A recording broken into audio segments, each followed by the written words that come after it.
There was a time when Argentina was not seen as a struggling economy. It was seen as one of the richest countries on Earth. At the beginning of the 20th century, Argentina was wealthier than many European nations, helped by fertile land, beef, grain, immigration, and trade with the world. It was so prosperous that people once used the phrase rich as an Argentine. But today, Argentina is known for something very different. Inflation, debt, defaults, currency crashes, political chaos, and a repeated fight to stop the economy from breaking again. So how does a country with so much land, food, energy, talent, and potential go from rich to broken? Argentina's rise was built on a simple but powerful formula. It had some of the most fertile land in the world. It exported beef, wheat, and grain to Europe. British capital helped build railways, ports, and infrastructure. Immigrants arrived in huge numbers, bringing labor, skills, and ambition. Buenos Aires became one of the great cities of the world. Its buildings looked European.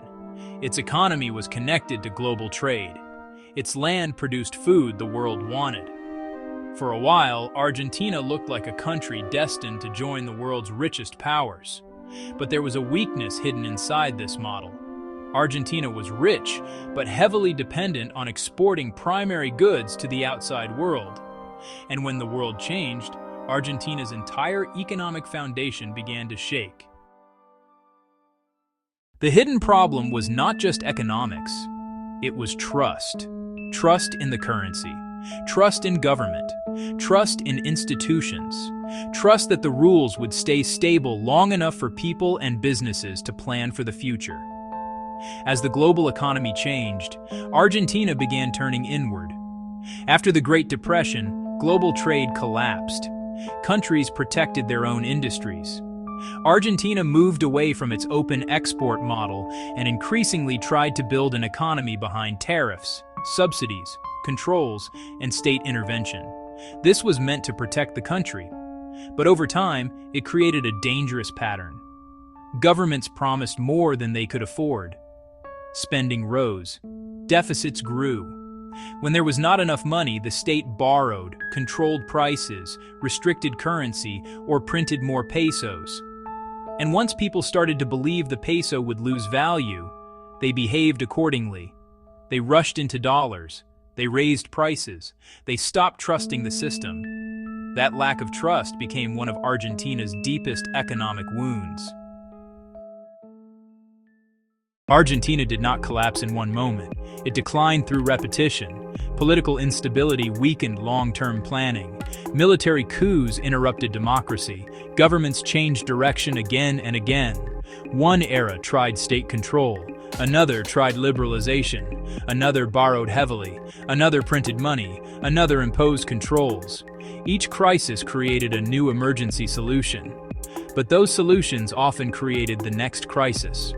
By the late 20th century, Argentina had become trapped in a cycle of inflation, debt, devaluation, and rescue packages. Then came one of the most important moments in the country's modern economic history, the 1990s currency peg.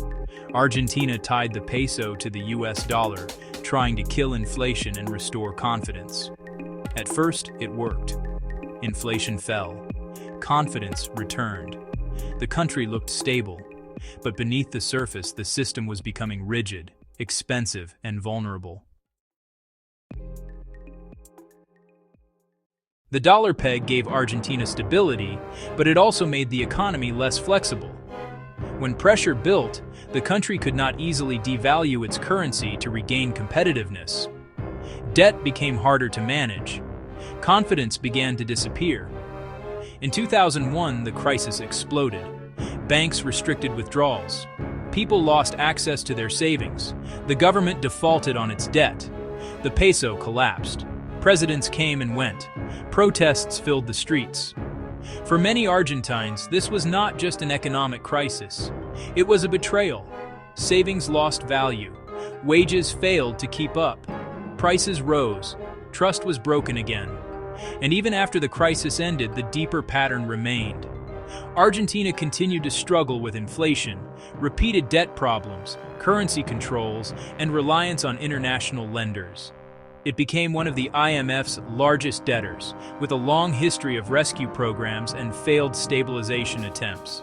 The tragedy is that Argentina is not poor because it lacks resources. It has farmland, energy, minerals, educated people, and one of Latin America's largest economies. Its problem has been turning potential into stability.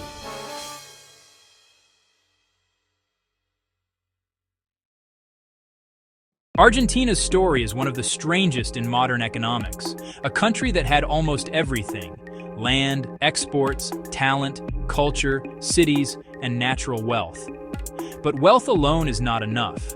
A country also needs institutions people trust, a currency people believe in, leaders who do not turn every crisis into a short-term political fix, and an economy stable enough for people to plan their lives. Argentina did not go from rich to broken because of one bad leader, one bad policy, or one bad decade.